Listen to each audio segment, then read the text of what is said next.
Hello बच्चों, I hope you all are doing good. आज हम कुछ बेसिक से कंसेप्ट यहाँ पे डिस्कस करेंगे। बहुत अच्छे कंसेप्ट्स हैं, आपको पढ़ के बहुत मज़ा आएगा। थोड़ा सा डिस्कशन स्टार्ट करते हैं। The nature is very beautiful.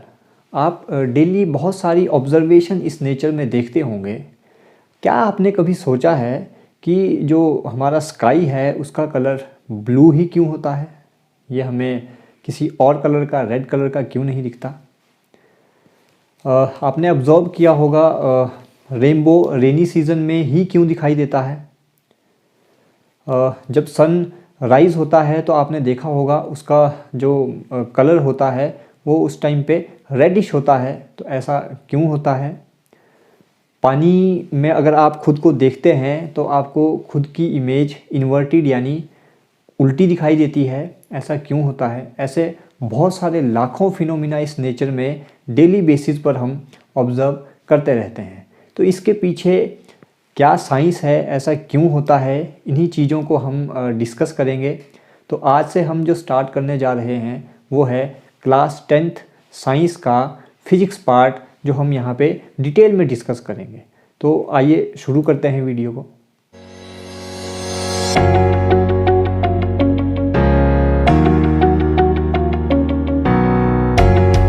Class 10th science में जो हमें चीज़ें पढ़नी हैं वो है आपको वेव्स ऑप्टिक्स के बारे में इंट्रोडक्शन पार्ट है, जिसमें हम रिफ्लेक्शन, रिफ्रैक्शन और लाइट के बारे में इसमें पढ़ेंगे।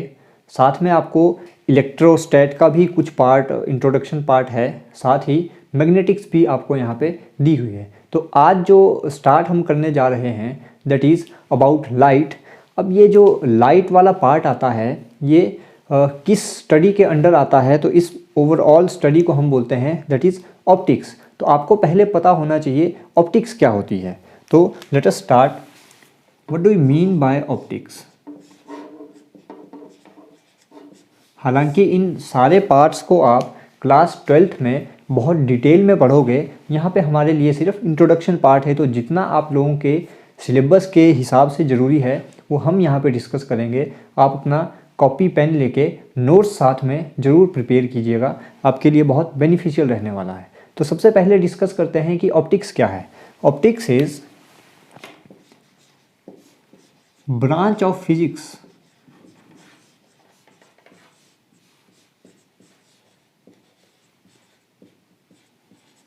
which deals with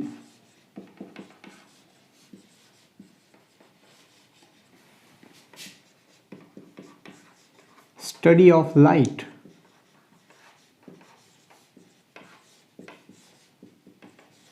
and phenomena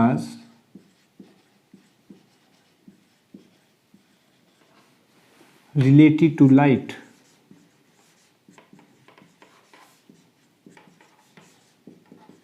optics क्या है? ऑप्टिक्स फिजिक्स की एक ब्रांच है जो किस चीज़ के साथ डील करती है? ये डील करती है स्टडी ऑफ लाइट के साथ, और लाइट से रिलेटेड जितने भी फिनोमिना हैं उनकी स्टडी के साथ डील करती है ऑप्टिक्स। अब ये डिफरेंट फिनोमिनाज क्या हैं जो लाइट के साथ रिलेटेड रहते हैं? वो हैं various phenomenas are for example reflection, जिनको हम यहाँ पे डिस्कस करेंगे, रिफ्रैक्शन, इंटरफेरेंस,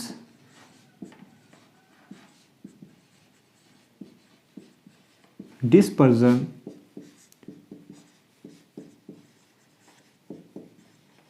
डिफ्रैक्शन,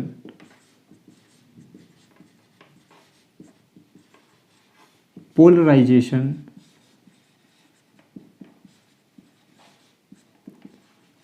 एट्सेट्रा।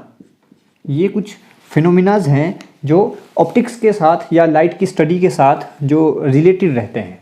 तो इनमें से हम किस किस पार्ट को स्टडी करने वाले हैं? दैट इज रिफ्लेक्शन, जो हमारे सिलेबस में है। Another part is refraction and human I. Optics में हमारे पास जो 10th के सिलेबस में है एनसीईआरटी के अकॉर्डिंग, वो हमें रिफ्लेक्शन, रिफ्रैक्शन और ह्यूमन आई पढ़ना है। इसके बाद के जो फिनोमिना जैसे यहाँ पे लिखे हैं डिस्पर्सन, इंटरफेरेंस, डिफ्रैक्शन, पोलराइजेशन, ये आप क्लास 12th में बहुत डिटेल में इन चीज़ों को पढ़ोगे। तो आइए स्टार्ट करते हैं। आज हम रिफ्लेक्शन से स्टार्ट नहीं करेंगे, इससे भी पहले रिफ्लेक्शन, रिफ्रैक्शन और ह्यूमन आई को पढ़ने से पहले आपको लाइट के बारे में पता होना चाहिए। लाइट है क्या, हम किसी ऑब्जेक्ट को कैसे देख पाते हैं, तो इसी के साथ आप आज हम स्टार्ट करते हैं। तो इससे पहले please pause the video to note it down. अब एक क्वेश्चन आता है, how do we see objects, हम किसी भी ऑब्जेक्ट को कैसे देख पाते हैं, हम किसी ऑब्जेक्ट को कैसे देख पा रहे हैं, ये कैसे पॉसिबल होता है। देखिए, इसके बेसिक से दो रीज़न है जिनकी वजह से हम ऑब्जेक्ट को देख पाते हैं। रीज़न नंबर वन इज़, पहला रीज़न तो ये हो सकता है कि जिस ऑब्जेक्ट को हम देख पा रहे हैं वो अपनी लाइट प्रोड्यूस करता हो। आप इसको एग्जाम्पल की हेल्प से समझिए। फॉर एग्जाम्पल कैंडल या बल्ब लाइट प्रोड्यूस कर रहा है तो हम उस ऑब्जेक्ट को देख पा रहे हैं। तो पहला रीज़न तो बहुत सिंपल है कि हम ऑब्जेक्ट को कैसे देख पाते हैं। First reason is, if object produces its own light,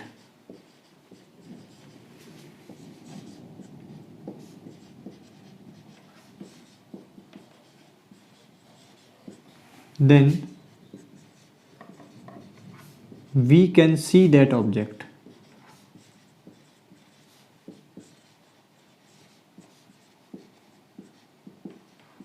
तो आपको समझ आया पहला रीज़न क्या है। पहला रीज़न है, अगर वो ऑब्जेक्ट खुद की लाइट प्रोड्यूस कर पा रहा है तो हम उस ऑब्जेक्ट को देख सकते हैं। ऐसे ऑब्जेक्ट को बोला जाता है लुमिनस ऑब्जेक्ट। तो आपसे एक क्वेश्चन पूछा जा सकता है कि what do you mean by luminous object. Luminous objects are those objects which produces its own light. तो such type of objects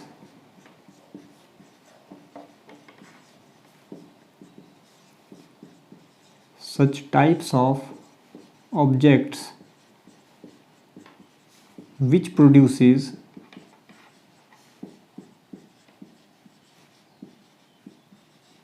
their own light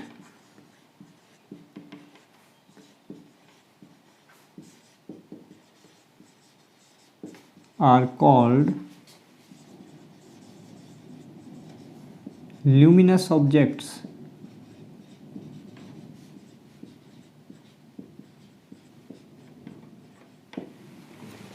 For example, candle, bulb, etc. Candle, bulb, ये हमारे पास कुछ example हैं जिनको हम categorise कर सकते हैं लुमिनस ऑब्जेक्ट्स में। ये तो हो गया पहला रीज़न जिसकी वजह से हम किसी ऑब्जेक्ट को देख पाते हैं। दूसरा रीज़न, सेकंड रीज़न क्या हो सकता है,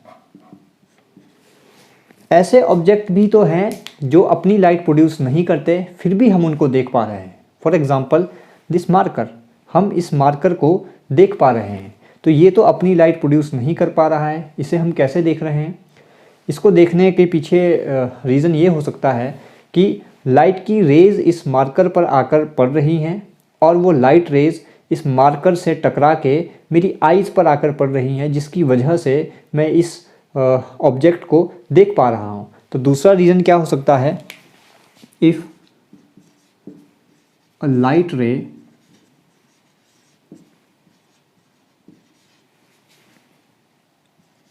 gets reflected from object to our eyes, then we can see that object. तो हम उस ऑब्जेक्ट को देख सकते हैं। अगर लाइट रेज इस ऑब्जेक्ट पे पड़ें और पड़ने के बाद मेरी आइज़ पर आके रेटिना पे आके ये मीट करें तो हमें ये ऑब्जेक्ट दिख जाएगा। सच टाइप ऑफ ऑब्जेक्ट, ऐसे ऑब्जेक्ट जो खुद की लाइट प्रोड्यूस नहीं करते, ऐसे ऑब्जेक्ट को बोला जाता है non-luminous objects. Such type of objects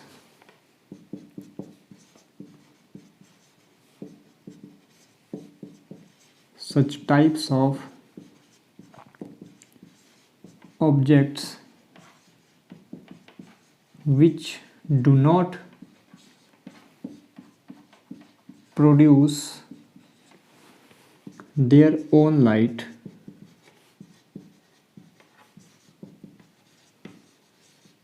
are called non-luminous objects.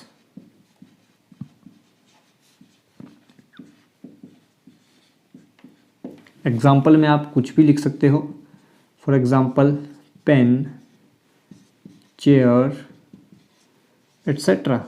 ऐसे नंबर ऑफ एग्जाम्पल हैं हमारे सामने पड़े रहते हैं जो खुद की लाइट प्रोड्यूस नहीं करते, लेकिन फिर भी हम उनको देख पाते हैं। द रीज़न बिल्कुल सिंपल है, लाइट रेज उन ऑब्जेक्ट पे आके पड़ती हैं, वहाँ से रिफ्लेक्ट होने के बाद हमारी आइज़ पर वो लाइट रेज आती हैं, जिनकी वजह से हम उन ऑब्जेक्ट्स को देख पाते हैं। तो ये तो हमने बड़ी सिंपल तरीके से समझ लिया कि हम किसी ऑब्जेक्ट को कैसे देख पाते हैं। इसी को थोड़ा सा और इंटरेस्टिंग बनाने के लिए एक एग्जाम्पल लेते हैं। Before that please pause the video to note it down. Let us take an example. मान लीजिए हम एक रूम में हैं और इस रूम में सीलिंग फैन भी है, एक सीलिंग फैन लगा हुआ है, साथ में यहाँ पे एक कपबोर्ड है और यहाँ पे कहीं हम बैठे हुए हैं। अब यहाँ पे एक टेबल भी मान लेते हैं। मान लीजिए यहाँ पर एक टेबल है। एक सिनेरियो लेते हैं कि इस रूम में कोई लाइट नहीं है, बिल्कुल डार्क रूम है। तो अब मुझे बताइए, क्या आप इस टेबल, इस कपबोर्ड या इस सीलिंग फैन को देख पाएंगे? तो आंसर बिल्कुल सिंपल है। जब इस रूम में लाइट है ही नहीं तो ना तो मैं इस टेबल को देख पाऊंगा, ना इस अलमीरा को देख पाऊंगा, ना ही सीलिंग फैन को देख पाऊंगा। अब हमने क्या किया, इस टेबल के ऊपर एक कैंडल जला दी।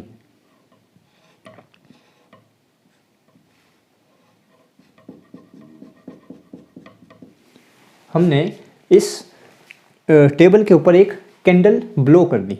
तो अब हमने क्या ऑब्ज़र्व किया कि मुझे इस कैंडल की जो ये कैंडल भी दिखाई दे रही है, साथ में मुझे अलमीरा भी दिखाई दी और टेबल फैन भी दिखाई दिया। अब ये आपको एक्सप्लेन करना है कि ये कैसे पॉसिबल हुआ। तो जो चीज़ें हमने पढ़ी उसी को हम देखिए यहाँ पे एक्सप्लेन करने वाले हैं फिर से। जैसे ही हमने कैंडल को जलाया, कैंडल एक ल्यूमिनस ऑब्जेक्ट है, यानी ये अपनी खुद की रोशनी प्रोड्यूस कर रहा है। अगर ये ल्यूमिनस ऑब्जेक्ट है तो यहाँ से रेज़ डायरेक्टली मेरी आइज़ पर आकर पड़ रही हैं, जिसकी वजह से मैं इस ऑब्जेक्ट को देख पा रहा हूँ। तो ये तो समझ आता है कि कैसे हम इस कैंडल को देख पा रहे हैं। दूसरा, ये सीलिंग फैन मुझे कैसे दिखाई दे रहा है? ये तो ल्यूमिनस ऑब्जेक्ट नहीं है, नॉन ल्यूमिनस ऑब्जेक्ट है, खुद की रोशनी प्रोड्यूस नहीं कर सकता। तो यहाँ पे क्या हुआ, सिंस ल्यूमिनस ऑब्जेक्ट से जो लाइट निकल रही है, ये लाइट ऐसा नहीं है कि एक ही डायरेक्शन में ट्रैवल करती है, ये चारों डायरेक्शन में ट्रैवल करती है। तो यहाँ से लाइट रेज कुछ यहाँ भी गई होंगी। अब ये लाइट रे इस सीलिंग फैन के किसी पर्टिकुलर पॉइंट पर जैसे ही स्ट्राइक करेगी, जैसे ही टकराएगी, वहाँ से टकरा के रिफ्लेक्ट होगी और रिफ्लेक्ट होके मेरी आइज़ के रेटिना पर पड़ेगी। जैसे ही ये मेरे आइज़ के रेटिना पर पड़ेगी, ये लाइट रे चेंज हो जाती है इलेक्ट्रिकल सिग्नल में। तो ध्यान दीजिएगा, जैसे ही लाइट रे चाहे रिफ्लेक्ट होने के बाद या डायरेक्टली हमारे रेटिना पर पड़ती है, तो ये लाइट रे इलेक्ट्रिकल सिग्नल्स में कन्वर्ट हो जाती है और ये इलेक्ट्रिकल सिग्नल्स एक सेंसेशन प्रोड्यूस कर देते हैं और सिग्नल भेजते हैं ब्रेन को। ब्रेन सेंस कर लेता है इस सिग्नल को कि मुझे देखना है। तो ये कैपेसिटी हमारे दिमाग में ऑलरेडी दे रखी है कि जब ऐसी कोई सेंसेशन, लाइट सिग्नल जब इलेक्ट्रिकल सिग्नल में कन्वर्ट होगा तो ये ब्रेन में सेंसेशन प्रोड्यूस करेगा, जिसकी वजह से हम ऑब्जेक्ट को देख पाते हैं। अब एक सवाल यहाँ पे और, क्या इस एक रे की वजह से मैं पूरे के पूरे सीलिंग फैन को देख पाऊँगा? आंसर है नहीं। ऐसा नहीं है कि सिर्फ एक लाइट रे मेरी आइज़ या मेरे रेटिना पर आकर स्ट्राइक हो रही है। यहाँ पे नंबर ऑफ लाइट रेज होंगी, ये number of light raise reflect होने के बाद मेरे आइज़ पर आकर पड़ रही होंगी। हमारे ब्रेन में ये कैपेसिटी होती है कि ये नंबर ऑफ लाइट सिग्नल्स को जो एक साथ इलेक्ट्रिकल सिग्नल में कन्वर्ट हुए हैं उन सब को एक साथ एकोमोडेट करके उसकी शेप, साइज़ और उसके कलर को सेंस कर सकता है। तो ये हमें फाइनली एक इमेज बना के देगा, वो हमें एक सीलिंग फैन दिखाई देगा। तो इस तरह से हमें सीलिंग फैन दिखाई दिया। सेम रीज़न फॉर दिस अलमीरा, same reason for this chair. तो अब आपको समझ आया होगा कि हमें ऑब्जेक्ट किस तरह से देखते हैं। ये तो हमने देख लिया कि हम किस तरह से किसी ऑब्जेक्ट को देख पाते हैं। अब अगला क्वेश्चन है that what is light? Light है क्या? लाइट क्या है? लाइट एक एनर्जी का एक फॉर्म है जिसकी वजह से हम देख पाते हैं। तो हम इसे किस तरह से डिफ़ाइन कर सकते हैं, आपको यहाँ पे 2 डेफिनेशन बताता हूँ। आपको जो डेफिनेशन अच्छी लगे आप उसे समझ सकते हैं, लर्न करके जो भी आपको अच्छी लगे वो लिख सकते हैं। तो फर्स्ट डेफिनेशन जो बहुत सिंपल है, that is light is a form of energy. ये एनर्जी का एक फॉर्म है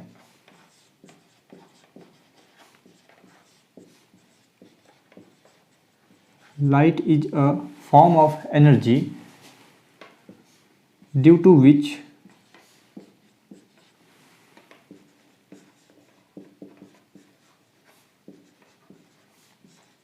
we see things और ऑब्जेक्ट्स, जिसकी वजह से हम चीज़ों को देख पाते हैं, इसको हम लाइट बोलते हैं। और इसकी एक डेफिनेशन और क्या हो सकती है, that light is an electromagnetic wave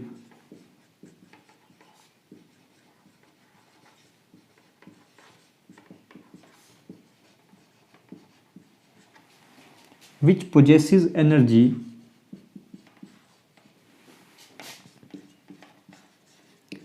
जो एनर्जी पोजेस करती है, which possesses energy and produces sensation of vision। तो यहाँ पे हमने 2 डेफिनेशन लिखी हैं। पहली डेफिनेशन बहुत आसान, light is a form of energy due to which we see things और objects. The second is light is an electromagnetic wave which possesses energy and produces a sensation of vision. तो ये 2 definitions हैं। आपको इनमें से जो definition अच्छी लगे आप वो लिख सकते हैं। यहाँ पे ध्यान दीजिएगा, हमने एक वर्ड लिखा है इलेक्ट्रोमैग्नेटिक वेव। हालांकि ये चीज़ें आप फर्दर क्लासेस में डिटेल में इनके बारे में पढ़ोगे, इलेक्ट्रोमैग्नेटिक वेव क्या होती है। आपको हल्का सा यहाँ पे बता देता हूँ। Electromagnetic waves are those which have, जिनके पास electric field and magnetic field दोनों होती है, and these are perpendicular to each other, और ये एक दूसरे के परपेंडिकुलर होती हैं। तो आपको अभी इसके इतना डिटेल में जाने की ज़रूरत नहीं है, ये आप फर्दर क्लासेस में इनको डिटेल में पढ़ोगे।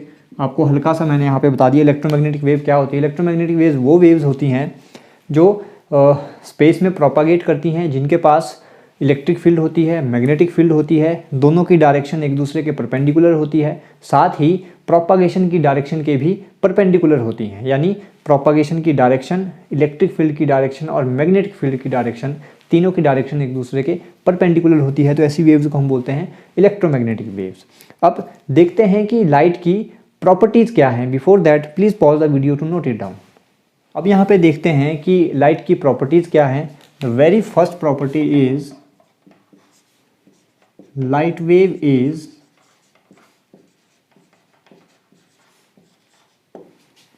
Transverse wave in nature.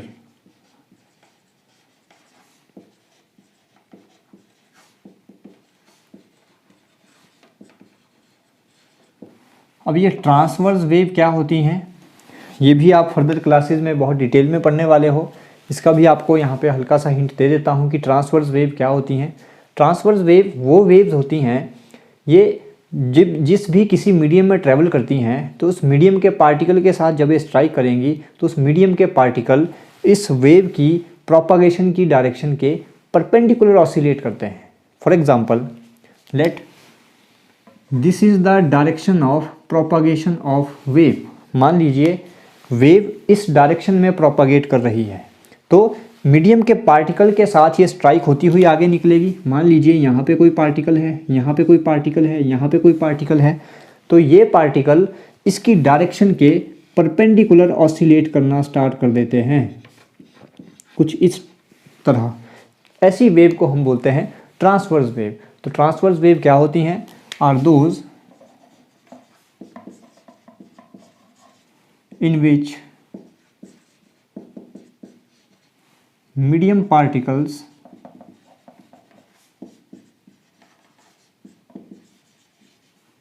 oscillates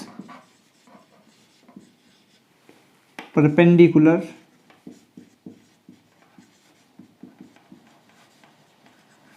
to direction of propagation।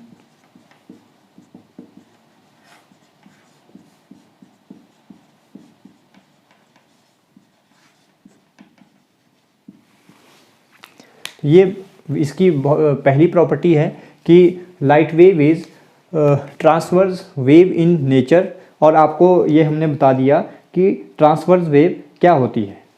Second property is it does not need any medium to travel. Light को ट्रैवल करने के लिए कोई मीडियम की ज़रूरत नहीं है। It does not need any medium to travel. अब मीडियम क्या होता है, बिल्कुल सिंपल समझिए। मान लीजिए मैं यहाँ पे आपके सामने यहाँ पे खड़ा हूँ, तो मैं किस मीडियम में खड़ा हूँ, मेरे सराउंडिंग में क्या है, दैट इज़ कॉल्ड मीडियम। तो मैं एयर, मेरे सराउंडिंग में क्या है, चारों तरफ एयर है, तो मेरा मीडियम क्या है, एयर। तो ऐसे ही यहाँ पे हम बात कर रहे हैं कि जो लाइट है ज़रूरी नहीं है कि एयर में ही ट्रैवल करेगी, वाटर में ही ट्रैवल करेगी। लाइट किसी भी मीडियम में ट्रैवल कर सकती है, इसे किसी मीडियम की ज़रूरत है ही नहीं। इसका एक मतलब it means it can travel through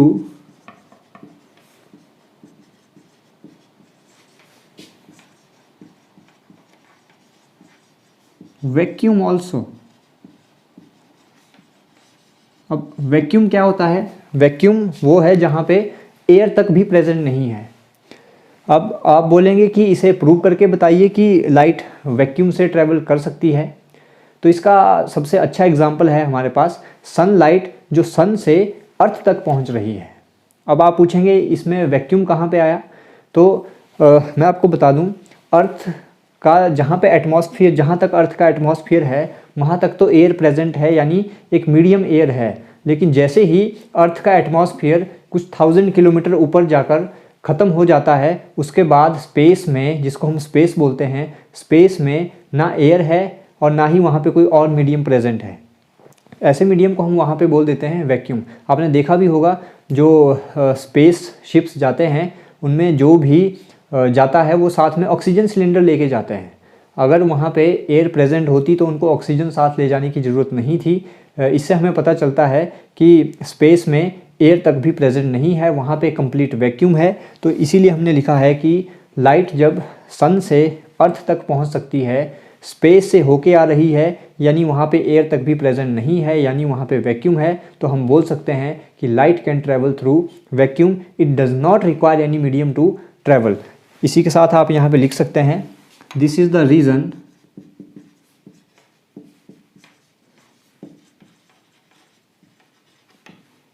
light reaches on earth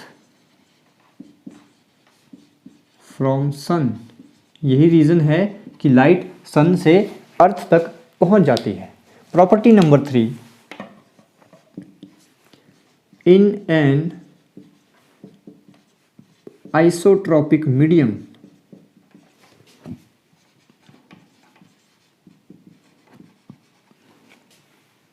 light travels in straight line।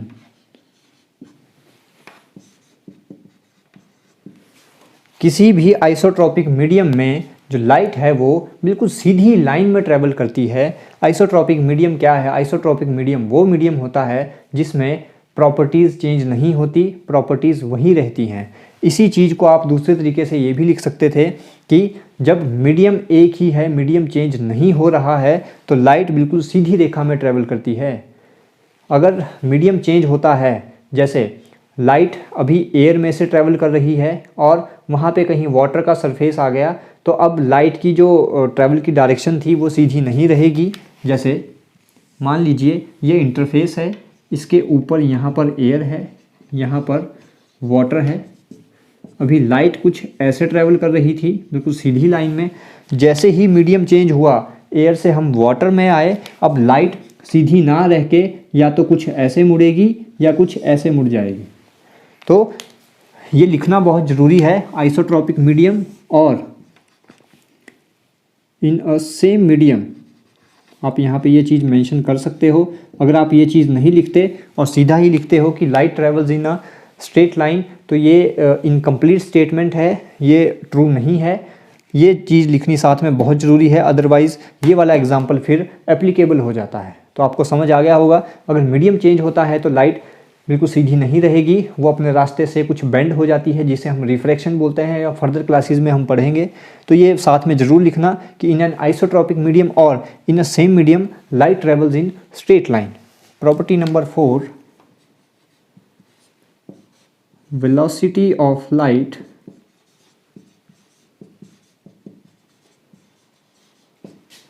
in vacuum is 3 into 10 raised to power 8 metre per second. तो लाइट की जो वेलोसिटी है वो वैक्यूम में कितनी है? 3 into 10 raise to power 8 metre per second, और इसी को हम c से भी डिनोट करते हैं, small c।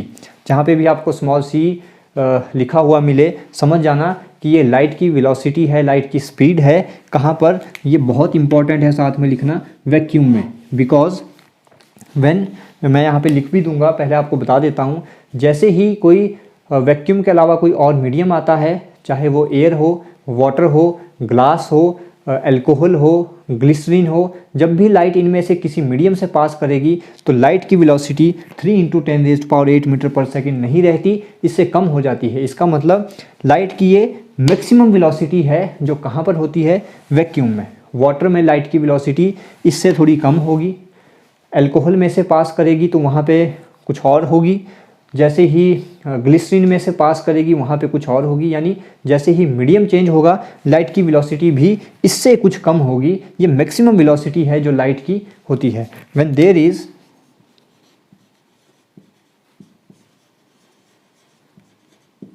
Other medium, velocity of light will be different।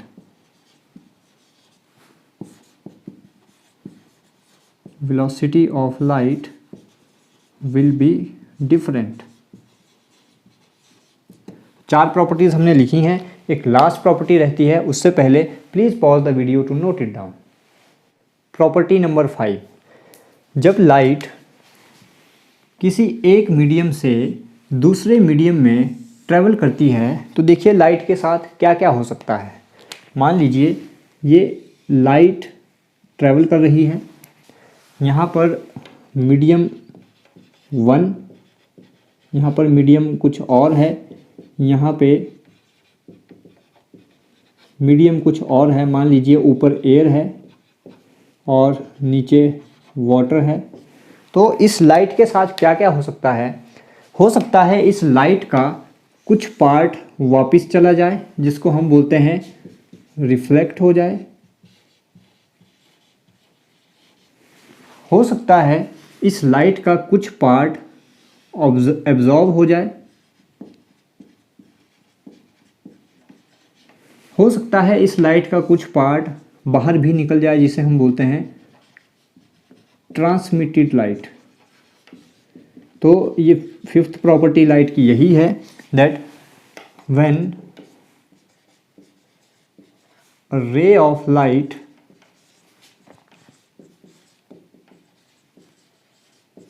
travels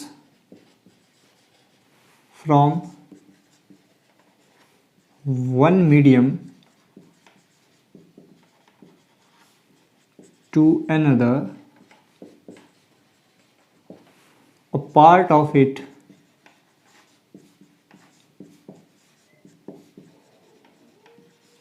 may be reflected, हो सकता है इसका कुछ पार्ट रिफ्लेक्ट हो जाए। A part of it may be absorbed, हो सकता है कुछ पार्ट एब्जॉर्ब हो जाए। A part of it may be transmitted, हो सकता है कुछ पार्ट ट्रांसमिट ही हो जाए। तो ये लाइट की प्रॉपर्टीज़ थी जिनके बारे में जानना बहुत ज़रूरी था। अब हमने यहाँ पे बात की थी मीडियम के बारे में। मीडियम मैंने आपको सिंपल बताया था, सराउंडिंग, जो हमारे सराउंडिंग है दैट इज़ मीडियम। अब मीडियम को भी हम 3 पार्ट में डिवाइड कर सकते हैं। वो क्या क्या है वो यहाँ पे देख लेते हैं। Before that please pause the video to note it down. अब देखते हैं मीडियम के टाइप्स। जब हमने मीडियम के बारे में बोला तो हमने मीडियम को सिंपल लैंग्वेज में समझा, सराउंडिंग। मीडियम को हम 3 पार्ट्स में डिवाइड करते हैं। The first one is transparent medium.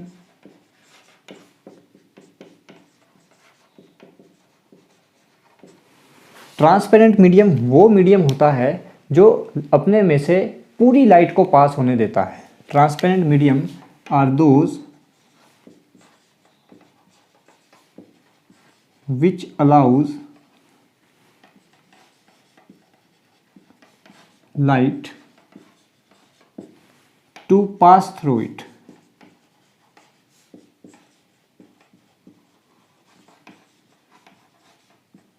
जो अपने में से लाइट को पास होने दे, that is called transparent medium. For example glass, air, water, these are some example of transparent medium। second type is translucent medium।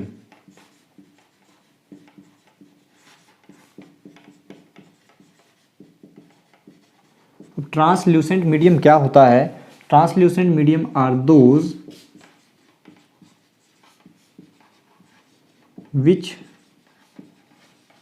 Allows light to pass through it partially, यानी ये पूरी light को अपने में से पास नहीं होने देंगे, ये लाइट के कुछ पार्ट को अपने में से पास होने देते हैं। इसके एग्जाम्पल्स हैं, जैसे for example grounded glass,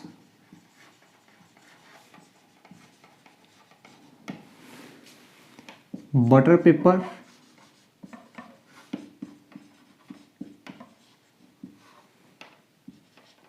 waxed paper, etc. Third type is opaque medium। opaque medium क्या होते हैं? opaque medium are those which do not allow light to pass through it।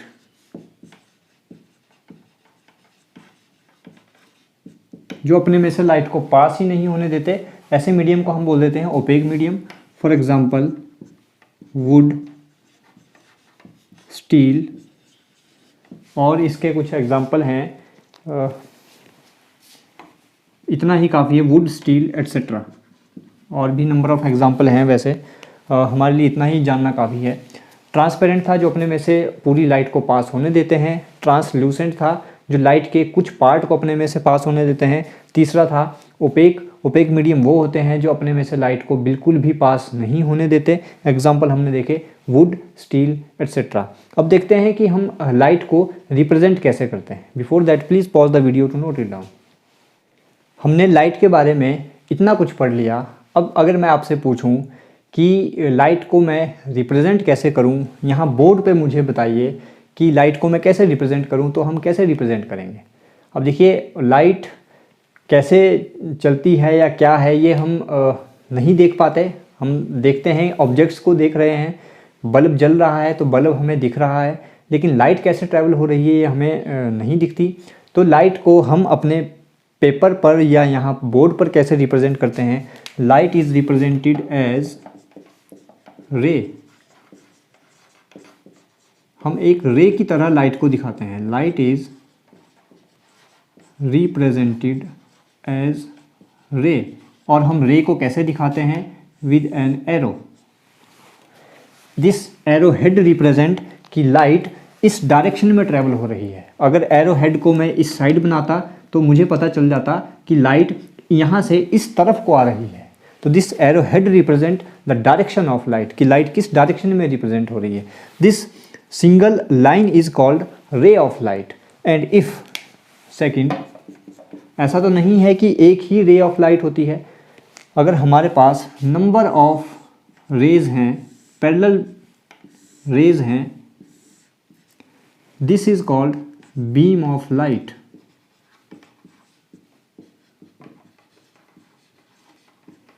अगर नंबर ऑफ रेज मैं कहीं पर represent कर रहा हूँ, that represent beam of light.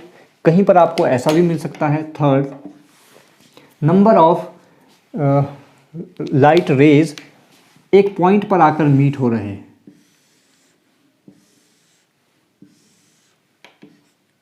Arrow की डायरेक्शन दिखा रही है कि लाइट कहाँ से कहाँ को आ रही है। तो हमने बोला कि नंबर ऑफ लाइट रेज एक पॉइंट पर आकर मीट हो रहे हैं। जब भी एक पॉइंट पर आके ऐसे मीट हों तो ये बीम तो होगा ही होगा। हमने बोला था नंबर ऑफ लाइट रेज हो तो हम बीम बोलेंगे, पर अगर एक पॉइंट पर आकर मीट हो तो ऐसे बीम को हम बोलते हैं कन्वर्जिंग बीम।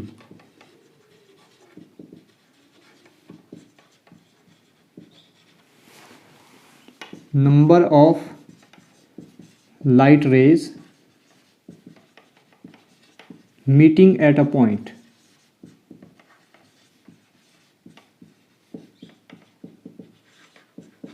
और एक ये भी हो सकती है हमारी रिप्रेजेंटेशन कि नंबर ऑफ रेज एक पॉइंट से निकल के कहीं पर भी मीट नहीं करती।